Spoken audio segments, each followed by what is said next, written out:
Hi everyone, welcome to Learn Anytime. Today we are going to discuss about soil. आज हम soil as a resource पढ़ने जा रहे हैं. इससे पहले हमने land as a resource पढ़ लिया. जैसे कि इस चैप्टर का टाइटल ही है land, soil, water, natural vegetation and wild life resource. इसमें हमने लैंड को पढ़ लिया. अब हम पढ़ेंगे सॉइल को. लेकिन लैंड एंड सॉइल कुछ एक जैसा ही नहीं लग रहा है. हम हमेशा लैंड एंड सॉइल को जो है वो एक ही कंसिडर करते हैं, बट लैंड कुछ डिफरेंट है और सॉइल डिफरेंट है. लैंड का मतलब होता है कि हर जगह जहाँ पे भी आपका घर बना है, जहाँ पे भी खेलने की जगह है, या जहाँ पे भी आप खेती बाड़ी कर रहे हो, उस तमाम एरिया को हम लैंड ही कंसिडर करते हैं. बट सॉइल सॉइल हर एक जगह जो है वो सेम नहीं होती है. सपोज ये स्कूल है, यहाँ पे ये भी लैंड के ऊपर ही है. यहाँ पे हम एग्रीकल्चर कर रहे हैं, यहाँ पे कुछ भी हमने उगाया हुआ है. यहाँ पे हम शॉपिंग करने के लिए गए, ये भी लैंड के ऊपर ही है. बट ये लैंड पे तो है, लेकिन अगर हम सॉइल देखें, यहाँ की सॉइल जो है वो डिफरेंट होगी, यहाँ की सॉइल जो है वो डिफरेंट होगी, और यहाँ की सॉइल जो है वो डिफरेंट होगी. कहीं पे हमारे पास एल्यूवियल सॉइल देखने को मिलेगी, तो कहीं पे हमारे पास रेड सॉइल देखने को मिलेगी, या कुछ और टाइप ऑफ सॉइल देखने को मिलेगी. तो सॉइल का हमें पता लगा कि सॉइल जो है वो सब डिवीजन ऑफ लैंड है. लैंड का ही एक छोटा सा हिस्सा है, सब डिवीजन है. The thin layer of grainy substance covering the surface of the earth is called soil. जो हमारी लैंड है, इस लैंड के ऊपर जो पतली सी एक परत है जिसमें हमारे पास ग्रेनी सबस्टांस देखने को मिलते हैं. जब हम मिट्टी हाथ में उठाते हैं तो उसके साथ जो छोटे छोटे कंकड़ भी देखने को मिलते हैं. वही जो पतली सी लेयर होती है उसे ही हम सॉइल कहते हैं. It is closely linked to land. और ये मिट्टी जो है वो क्लोजली लिंक्ड होती है लैंड के साथ. हमने अभी बोला कि मिट्टी जो है, सॉइल जो है वो लैंड का ही एक सबसेट है. Land form determine the type of soil. अब ये जो लैंड फॉर्म है, इसकी वजह से भी जो मिट्टी की टाइप है वो चेंज होती है. लैंड फॉर्म का मतलब होता है जैसे माउंटेन्स है, डिफरेंट डिफरेंट तरह के लैंड फॉर्म पाए जाते हैं ना इंडिया में. माउंटेन पाए जाते हैं, माउंटेनस लैंड फॉर्म है, प्लेन है, प्लेट्यूज है, हिल्स है, एट्सेट्रा. तो हर एक जगह जो है वो मिट्टी एक जैसी मत ना मिलेगी. माउंटेन एरिया पे हमारे पास डिफरेंट तरह की मिट्टी मिलेगी क्योंकि वहाँ का क्लाइमेट डिफरेंट है. प्लेन एरिया में क्लाइमेट डिफरेंट है, हिली एरियाज में क्लाइमेट डिफरेंट है, तो वहाँ की जो मिट्टी है वो भी डिफरेंट टाइप ऑफ सॉइल देखने को मिलेगी. Soil is made up of organic matter, mineral, weathered rock found on the earth. जो मिट्टी है वो कैसे बनती है? मिट्टी बनती है ऑर्गेनिक मैटर से. ऑर्गेनिक मैटर का मतलब है नेचुरल सबस्टांस है. जैसे प्लांट्स हो सकते हैं, प्लांट्स कौन से, लेकिन डेड वाले, डेड एंड डिकेइंग प्लांट्स, या रिमेनिंग ऑफ एनिमल्स हो सकते हैं. उस जगह पे कैसे मिनरल्स पाए जाते हैं वो भी रोल प्ले करते हैं सॉइल की टाइप ऑफ सॉइल के लिए. एंड वेदर्ड रॉक, ये सारी चीज़ें जो है वो सॉइल को बनने में हेल्प करती है. This happen through the process of weathering. ये सारा कंसेप्ट जो है एक प्रोसेस वेदरिंग से होता है. वेदरिंग क्या होता है? वेदरिंग का मतलब होता है कि जब रॉक्स जो होते हैं ना, उन रॉक्स के बीच में जो है वो क्रैक्स आ जाते हैं. अब क्रैक्स कैसे आते हैं? कभी हाई टेम्परेचर की वजह से आ सकते हैं, कभी फ्रॉस्ट एक्शन की वजह से, बर्फ़ की वजह से आ सकते हैं. प्लांट्स या एनिमल या ह्यूमन एक्टिविटीज़ की वजह से उसमें जो है वो क्रैक्स आ सकते हैं. क्रैक हियर मीन्स कि जो बड़े बड़े रॉक्स है वो छोटे छोटे टुकड़ों में जो है वो छोटे छोटे उनके टुकड़े हो जाते हैं, और उन्हीं टुकड़ों से बाद में जो है वो फॉर्मेशन ऑफ सॉइल होती है. इस पूरे प्रोसेस को कहा जाता है weathering. The right mix of mineral and organic matter make the soil fertile. मिट्टी जब बनती है ना, तो मिट्टी में कितना ज़्यादा ऑर्गेनिक मैटर होता है, यानी कि नेचुरल सबस्टांसेस उसमें कितने होते हैं, और मिनरल्स वहाँ के जो है वो कितने पाए जाते हैं, उससे पता लगता है कि जो मिट्टी है वो फर्टाइल बनी है, वो एलुवियल सॉइल बनी है, या कोई और तरह की सॉइल बनी है. तो यहाँ से हमें ये पता लगा कि मिट्टी कैसे बनती है. मिट्टी बनती है वेदरिंग के प्रोसेस से, और वेदरिंग के प्रोसेस में जो है ये मेन प्ले करता है कि वहाँ पे किस तरह के मिनरल्स पाए जाते हैं. वेदर्ड रॉक कैसा है? वेदर्ड रॉक मीन्स कि पत्थर पे ही निर्भर करता है कि मिट्टी कैसी बनेगी. बेड रॉक पे ही निर्भर करता है कि मिट्टी कैसे बनेगी. और वहाँ के मिनरल्स कैसे हैं, वहाँ पे ऑर्गेनिक मैटर है कि नहीं है, उससे जो है वो पता लगता है कि वहाँ की मिट्टी किस टाइप की बनेगी. लैंडस्लाइड्स. लैंडस्लाइड का मतलब है, a landslide is simply defined as the mass movement of rocks. Landslide का सिंपली मतलब ये है कि जब पहाड़ जो है उसका एक मलबा बनकर नीचे गिर जाता है। अब पहाड़ का मलबा बनकर कैसे गिर जाता है, जैसे यहाँ पे आप देख रहे होंगे कि ऊपर से पहाड़ है, ये पहाड़ जो है सीधे नीचे गिर के कहाँ पहुंच गया है, अपनी जगह से जो है वो नीचे खिसक गया है। अब ये नीचे कैसे खिसकता है, they often take place in conjunction with earthquake. जब अर्थक्वेक होती है ना, जमीन बहुत ज्यादा शेक करती है, उसकी वजह से भी जो वीक एरियाज होते हैं वो गिर जाते हैं, जो वीक पत्थर वगैरह होते हैं, पहाड़ी होती है वो नीचे गिर जाती है, या फ्लड की वजह से या वॉल्केनोज की वजह से भी जो है वो लैंडस्लाइडिंग होती है। सिंपली यहाँ पे आपको दिखाया है लैंडस्लाइडिंग में, एक सिंपल तरीके से दिखा सकती हूँ। जैसे यहाँ पे एक पहाड़ है और क्या हो गया है कि यहाँ पे नीचे जो है वो रास्ता है। अब ये पहाड़ जो है वो due to some reason weak हो गया है और ये वहां से गिर के जो है वो नीचे आ जाता है, इसे ही लैंडस्लाइडिंग कहते हैं। A prolong spell of rainfall can cause heavy landslide. बोलते हैं अगर कंटिन्यूअसली बहुत टाइम तक बारिश पड़ती रहे तो उसकी वजह से काफ़ी हैवी लैंडस्लाइड्स हो सकती है, और इस लैंडस्लाइड की वजह से जो है वो रिवर्स ब्लॉक हो। The formation of river blocks can cause havoc to the settlement downstream on its bursting. अब जब बहुत ज़्यादा लैंडस्लाइड हो जाती है और लैंडस्लाइड की वजह से जो है वो नदी वगैरह, रिवर्स वगैरह जो है वो ब्लॉक हो जाती है, और जब अचानक ये रिवर जो है वो खुल जाती है, यानी कि इसका ब्लॉकेज जो है वो खुल जाता है, आगे जो भी जैसे नदी बह रही है और यहाँ पे बहुत सारे पत्थर जो है वो लैंडस्लाइड की वजह से आ गए। अब इस नदी की वजह से क्या हो रहा है कि ये ब्लॉक है, आगे पानी नहीं जा रहा है, लेकिन जब ये सारे पत्थर हट जाएंगे तो पानी आगे जो है वो तेजी से आएगा, और तेजी से जब पानी आएगा तो आगे से जो भी एरियाज होंगे वो उससे काफी ज्यादा अफेक्ट हो जाते हैं। In the hilly terrain, landslide have been a major and widely spread natural disaster that often strike life, property and occupy a position of major concern. बोलते हैं पहाड़ी इलाकों में लैंडस्लाइड जो है वो आती रहती है, पहाड़ी इलाकों में नेचुरल डिजास्टर जो है वो होते रहते हैं, जिसकी वजह से इंसान की जिंदगी, उसकी प्रॉपर्टी वगैरह जो है वो काफी ज्यादा डेंजर में चली जाती है और काफी नुकसान भी हो जाता है। A case study, case study का मतलब है कि ये पर्टिकुलर इवेंट जो है वो कहीं पे हुआ था। ये केस स्टडी में बताया गया है कि एक पंगी विलेज है जो कन्नौज डिस्ट्रिक्ट हिमाचल प्रदेश में है, वहां पे एक दफा लैंडस्लाइड हुआ, और लैंडस्लाइड की वजह से जो नेशनल हाईवे था वहां का, जो पुराना Hindustan Tibetan road national highway था, नेशनल हाईवे 22, वो 200 मीटर तक डैमेज हो गया, और इस लैंडस्लाइड की वजह से जो है वो जो नियर बाई एरियाज थे उन पे भी काफी ज्यादा इफेक्ट पड़ा।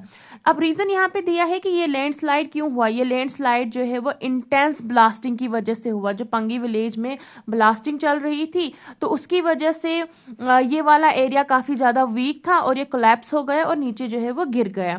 Pangi village was completely vacated to avoid any possible loss of life. इसके बाद पंगी विलेज को जो है वो टोटली खाली कर दिया गया ताकि जानी नुकसान वहां पे कोई ना हो। मिटिगेशन मैकेनिज्म, मिटिगेशन का मतलब होता है कि किस तरीके से बचाया जा सकता है, मतलब बचाव के यहाँ पे तरीके बताए जाते हैं। Advancement in scientific techniques has empowered us to understand what factors cause landslides and how to manage them. जो हमारे पास साइंटिफिकल इनोवेशंस हो गई है, इन टेक्निक्स की मदद से हम इजीली समझ सकते हैं कि लैंडस्लाइड कैसे होती है और हम इसे किस तरीके से मैनेज कर सकते हैं। तो कुछ मिटिगेशन मेजरमेंट्स यहाँ पे दी हुई है। फर्स्ट है हमारे पास हाजर्ड मैपिंग। हाजर्ड मैपिंग हियर मीन्स कि मैपिंग करनी है, पता करना है कि कौन से एरियाज काफ़ी ज़्यादा वीक है और वहाँ पे पहले ही बता देना है कि यहाँ पे जो है वो बिल्डिंग्स वगैरह कंस्ट्रक्ट ना की जाए। जैसे जब कभी भी हम गाड़ी चलाते हैं ना, तो गाड़ी चलाते हैं हम, आगे हमें दिया होता है कि यू टर्न यहाँ पे मत लो। इट मीन्स हमें पहले से ही वहाँ पे प्रिकॉशंस दी गई है कि अगर हम यू टर्न लेंगे मे बी हमारे साथ कोई नुकसान हो जाए। सिमिलरली हाजर्ड मैपिंग का मतलब है कि अगर हम पहले से ही मैपिंग करके रखें कि कौन सा एरिया जो है वहाँ पे लैंडस्लाइडिंग आती है, तो वहाँ पे पहले ही हम अवॉइड कर देंगे रोड बनाना या बिल्डिंग सेटलमेंट करना। Construction of retention wall to stop land from slipping. Retention wall, जैसे यहाँ पे भी रिटेंशन वॉल्स दी गई है कि रिटेंशन वॉल एक मजबूत सी वॉल लगा दी जाएगी ताकि ज़मीन जो है वो जो लैंड है उसकी लैंडस्लाइडिंग ना हो, वो खिसक ना जाए। Increase in the vegetation cover to arrest landslides. देखो अगर जितने ज़्यादा हमारे पास पेड़ लगे होंगे, पेड़ों की जो जड़ें हैं वो मिट्टी को बहुत ज़्यादा सही तरीके से पकड़ लेती हैं। तो जब पेड़ों की जड़ें मिट्टी को पकड़ लेती हैं तो मिट्टी जो है वो खिसकेगी नहीं, लैंडस्लाइडिंग नहीं होगी। The surface drainage control work to control the movement of landslide along with the rain water and spring flow. तो पानी की वजह से भी जो है जो लैंडस्लाइडिंग होती है वहाँ पे अभी हमने जो है वो सरफेस ड्रेनेज कंट्रोल्स बनाने हैं ताकि पानी की वजह से जो है वो लैंडस्लाइडिंग ना हो।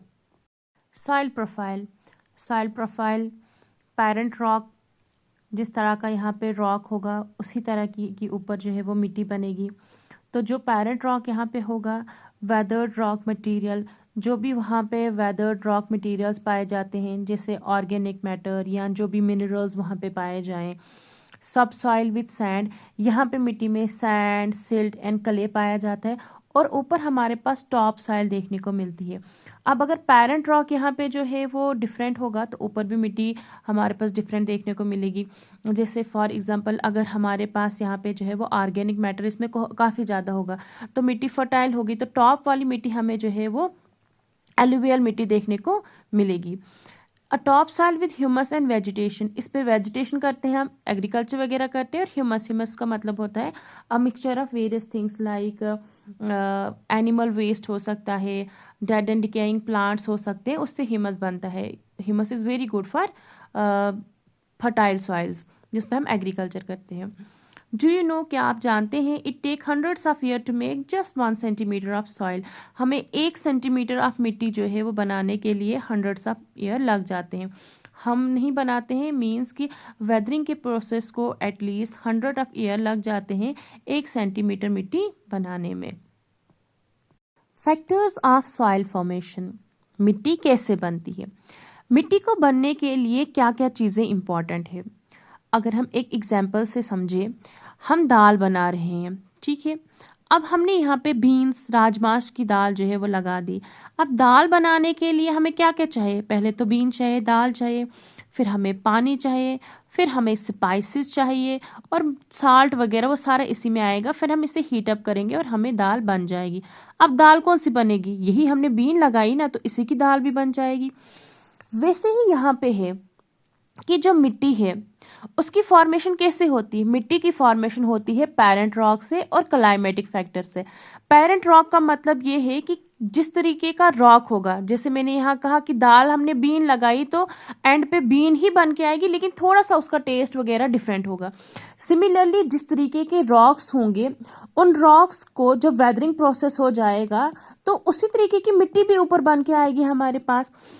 इस पेरेंट रॉक पे निर्भर करता है मिट्टी का कलर, मिट्टी का टेक्सचर, मिट्टी की केमिकल प्रॉपर्टीज, ये सारी चीजें जो है वो पेरेंट रॉक पे निर्भर करती है। अगर इग्निशियस रॉक होंगे तो यहाँ पे भी जो है वो डिफरेंट टाइप ऑफ सॉइल देखने को मिलेगी। मेटामॉर्फिक रॉक्स होंगे तो यहाँ कोई और तरह की मिट्टी देखने को मिलेगी। वैसे ही है पेरेंट रॉक के बाद क्लाइमेटिक फैक्टर, क्लाइमेट भी इतना ही इम्पोर्टेंट है जितना हमारे पास पेरेंट रॉक है। अगर बहुत ज़्यादा बारिश होती, कोई एरिया है वहाँ कंटिन्यूसली बहुत ज़्यादा बारिश हो रही है, तो वहाँ पे लेटरेट सॉइल बन जाएगी। यानी कि मिट्टी की फॉर्मेशन में क्लाइमेट भी इक्वली इम्पॉर्टेंट रोल प्ले करता है। टेम्परेचर से मिट्टी बनती है, रेनफॉल से मिट्टी बनती है। अब टेम्परेचर से जब मिट्टी बनेगी तो वो थोड़ी सी डिफरेंट होगी, रेनफॉल से जब बनेगी तो वो थोड़ी सी डिफरेंट होगी। नेक्स्ट इज टोपोग्राफी, टोपोग्राफी और रिलीफ। अब अगर हम हाई आल्टीट्यूड एरियाज की बात करें, वहाँ पे जिस तरीके की वेदरिंग होगी तो मिट्टी का टेक्सचर भी थोड़ा डिफरेंट होगा। हायर एरियाज में हमारे पास जो है वो कहीं कहीं जगहों पे लेटरेट सॉइल देखने को मिलती है, तो कहीं कहीं पे हमारे पास एलुवियल सॉइल भी देखने को मिलती है। अगर स्लोप्स की बात करें, अगर कोई एरिया है स्लोपी एरियाज है, अब यहाँ पे जो भी पेरेंट रॉक है, मिट्टी जो है वो स्लोपी एरिया से नीचे आ जाएगी, तो ये भी डिटरमाइन करता है कि मिट्टी किस तरीके की बनी। Second one is role of organic material. Role of organic material means कि जहाँ पे मिट्टी बन रही है, पेरेंट रॉक भी इक्वली इंपॉर्टेंट है। पेरेंट रॉक के बाद हमने यहाँ पे ऊपर फॉर्मेशन ऑफ सॉइल भी पढ़ी ना, प्रोफाइल ऑफ सॉइल पढ़ी कि पेरेंट रॉक के बाद वेदर्ड रॉक मटेरियल आता है। वेदर्ड रॉक मटेरियल का मतलब ये है यहाँ पे कि उसमें कितने डेड एंड डिकेइंग प्लांट्स है, कितने डेड एंड डिकेइंग एनिमल्स मौजूद है, उससे ह्यूमस की फॉर्मेशन जो है वो सही होती है। और जब ह्यूमस की फॉर्मेशन सही होगी तो वहाँ पे एलुवियल सॉइल काफ़ी अच्छी तरीके की बन सकती है। फिर है टाइम। टाइम भी इक्वली इंपॉर्टेंट है सॉइल फॉर्मेशन के लिए। हंड्रेड्स ऑफ ईयर के बाद जो है वो कुछ सेंटीमीटर 1 सेंटीमीटर सॉइल बनती है, तो 200 ईयर के बाद हमारे पास जो है वो 2 सेंटीमीटर सॉइल बनेगी। तो टाइम पे भी डिपेंड करता है कि मिट्टी की थिकनेस कितनी है। 100 साल के बाद मिट्टी की थिकनेस सिर्फ 1 सेंटीमीटर होगी, 200 साल के बाद मिट्टी की थिकनेस 2 सेंटीमीटर होगी। Degradation of soil and conservation measures. Degradation of soil का मतलब है कि मिट्टी खराब हो जाती है, एंड कंजर्वेशन मेजर्स का मतलब है कि हम मिट्टी को खराब होने से कैसे बचाएं। Soil erosion and depletion are the major threat to soil as a resource. जो सॉइल हमारे लिए एक इम्पॉर्टेंट रिसोर्स है, आज के टाइम में सॉइल इरोजन और डिप्लीशन जो है ये मेजर थ्रेट है इसके लिए। अब सॉइल इरोजन कैसे होता है? सॉइल इरोजन का मतलब है कि जब मिट्टी जो है वो अपनी जगह से खिसक जाती है नीचे।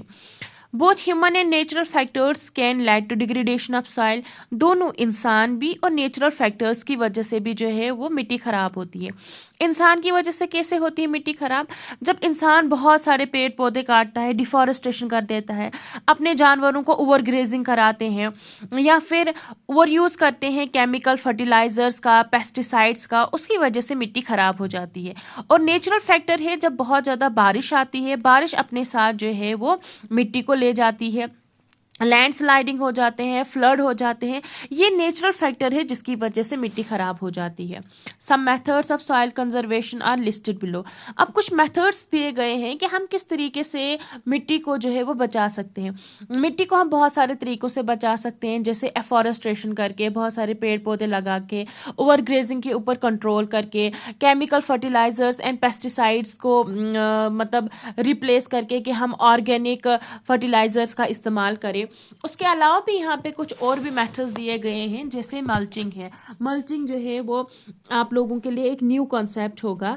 मल्चिंग का मतलब है कि the bare ground between plants is covered with a layer of organic matter like straw.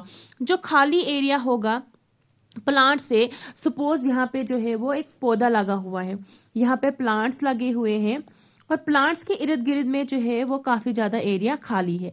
अब प्लांट्स के इर्द गिर्द में जो काफी, तो जो बीच वाला एरिया खाली होता है ना, यहाँ पे सूखी घास वगैरह या स्ट्रॉज वगैरह डाल देने हैं, ताकि जब भी इस पे पानी वगैरह डाला जाए तो पानी की वजह से क्या होगा, जो सॉइल में मॉइस्चर है वो काफ़ी टाइम तक रिटेन होगा। तो इस तरीके से भी जो मिट्टी है वो ख़राब नहीं होगी, ना किसी तरीके की डिग्रेडेशन मिट्टी में देखने को मिलेगी। Counter barriers. काउंटर बैरियर भी सेम इसी तरीके का है। Stone, grass, soil are use to build barriers along the contours. Stones का, पत्थरों का, ग्रास का और मिट्टी की मदद से जो है वो इस तरीके के बैरियर्स बनाए जाते हैं, ताकि ये बैरियर्स जब बनाए जाए तो ऐसे बैरियर्स बना के आगे जो है वो ट्रेंचेस मीन्स कि इस तरीके के जो है वो होल्स किए जाते हैं। जब पानी आएगा तो पानी अपने साथ मिट्टी को आगे बहा के नहीं ले पाएगा, तो पानी जो है वो आराम आराम से आके जितना हमें इस फॉर्म के लिए चाहिए, जितना हमें एग्रीकल्चर के लिए यहाँ पे चाहिए, वो यहाँ पे रहेगा और बाकी जो है वो इस एरिया में चला जाएगा। तो इसकी वजह से भी जो है वो काफ़ी सही तरीके की फार्मिंग करने को मिलेगी और लैंड जो है हमारी वो डिग्रेडेट नहीं होगी, मिट्टी ख़राब नहीं होगी। Rock dams. Rocks are piled up to slow down the flow of water. पानी का बहाव कम करने के लिए रॉक्स का ही यहाँ पे भी इस तरीके का जो है वो एक बैंड जैसा बनाया जाता है, ताकि जो पानी का फ्लो है उसे कम किया जाए। इसकी वजह से गुलीज नहीं बनते हैं और सॉइल जो है वो लॉस नहीं होती। गुलीज का मतलब ये है कि जब कंटिन्यू कहीं जगह पे पानी पड़ता है ना, तो वो मिट्टी को काट देती है और मिट्टी को काट के जो है वो वहाँ से जैसे नाला जैसा बना देती है। तो जब हम यहाँ पे रॉक डैम्स बना देते हैं, रॉक के डैम जैसे बनाते हैं, तो वो गुलीज होने नहीं देते हैं। Terrace farming. टेरेस फार्मिंग में क्या होता है, जो ब्रॉड फ्लैट स्टेप्स और terrace are made on the steep slopes so that the flat surface are available to grow crops. जो स्लोप एरियाज होते हैं ना, जैसे यहाँ पे है, देखो ये स्लोप एरिया है, इस स्लोप एरिया को जो है वो फ्लैट जैसा बनाने के लिए इस तरीके की फार्मिंग की जाती है, जैसे आपको यहाँ पे पिक्चर्स में दिखाया गया है कि यहाँ पे फसल उगाई गई, यहाँ पे डिफरेंट तरह की फार्मिंग की जाती है। और इसकी वजह से क्या होता है कि जब पानी दिया जाता है ना, तो पानी धीरे धीरे नीचे आता है। पानी धीरे धीरे जब नीचे आता है तो ये अपने साथ मिट्टी को बहा के नहीं लाता है, इसकी वजह से जो है वो सॉइल इरोजन रिड्यूस हो जाता है। इसलिए टेरेस फार्मिंग बहुत इंपॉर्टेंट टाइप ऑफ फार्मिंग है। इंटरक्रॉपिंग, इंटरक्रॉपिंग का मतलब है कि जब भी कोई फार्मिंग की जाए ना, जब भी एग्रीकल्चर किया जाए तो इंटरक्रॉपिंग करनी चाहिए। इंटरक्रॉपिंग का मतलब है कि अल्टरनेट रोज, जैसे यहाँ पे मेज लगा दी, मेज की फसल उगाई, और यहाँ पे मेज के साथ ही कोई और फसल उगाई, फिर और मेज, फिर और कोई डिफरेंट तरह की फसल। इससे क्या होगा कि जो मिट्टी है वो भी प्रोटेक्टेड रहेगी, और अगर जैसे बहुत आंधी आया, बहुत तूफान जैसी आई, बहुत विंड्स चल रही है, तो वो उसकी जो बहाव है, जो उसका रफ्तार है, वो भी ये जो पौधे हमने लगाए हैं यहाँ पे, जो भी फसल लगाई होगी, वो उस रफ्तार को काम करने में हेल्प करती है। तो इंटरक्रॉपिंग भी इक्वली इम्पॉर्टेंट है। Counter ploughing, plowing parallel to the contour of a hill slope to form a natural barrier for water to flow down the slope। इसमें क्या होता है कि जो काउंटर प्लाविंग है, इसमें जो भी फार्मिंग की जाती है उसका तरीका डिफरेंट होता है। जो स्लोप वाला एरिया होता है ना, जैसे ये स्लोप है, इसके पैरेलल में इस तरीके की जो है वो काउंटर्स किए जाते हैं, ताकि जब भी पानी दिया जाएगा फार्मिंग को, तो पानी सीधे बह के नीचे ना आए, बल्कि इन जगहों पे पहले रुके और फिर धीरे धीरे होके जो है वो नीचे आए। जब बारिश होती है तो पानी सीधे नीचे नहीं भाग के आएगा, और पानी धीरे धीरे रुक कर ज़मीन में घुस जाता है, जिसकी वजह से जो मिट्टी है वो बहने से बच जाती है, सॉइल इरोजन नहीं होता है, और जो सॉइल है उसमें मॉइस्चर भी काफ़ी ज़्यादा टाइम तक रिटेन रहता है, और एग्रीकल्चर भी वहाँ पे सही तरीके की होती है। जैसे यहाँ पे भी एग्जाम्पल दी गई है कि पैरेलल लाइंस में जो है वो काउंटर्स बनाए गए हैं। फिर आता है हमारे पास शेल्टर बेल्ट्स। शेल्टर बेल्ट का मतलब होता है कि एक ही एरिया में बहुत सारे पेड़ जो है वो एक साथ एक लाइन में लगा देना। Row of trees are planted, बहुत सारे ट्रीज जो है वो एक साथ लगा दिए जाते हैं, ताकि जब विंड की मूवमेंट जो है, जब विंड तेज़ी से आए, तो ये पेड़ क्या करते हैं, प्रोटेक्ट करते हैं सॉइल कवर को, मिट्टी को, सॉइल को इरोजन से बचाने के लिए ये यहाँ पे जो है वो एज अ शेल्टर एक्ट करते हैं, इसीलिए इन्हें शेल्टर बेल्ट्स कहा जाता है। जैसे यहाँ पे भी हमारे पास दी हुई है शेल्टर बेल्ट की एग्जाम्पल, कि एक ही साथ जो है वो कितने सारे ट्रीज लगा दिए गए हैं, और जब तेज हवा आए भी तो ये पेड़ जो है वो हिलेंगे, लेकिन मिट्टी को अपने साथ जो है हवा को जो है वो मिट्टी को अपने साथ लेने नहीं देंगे।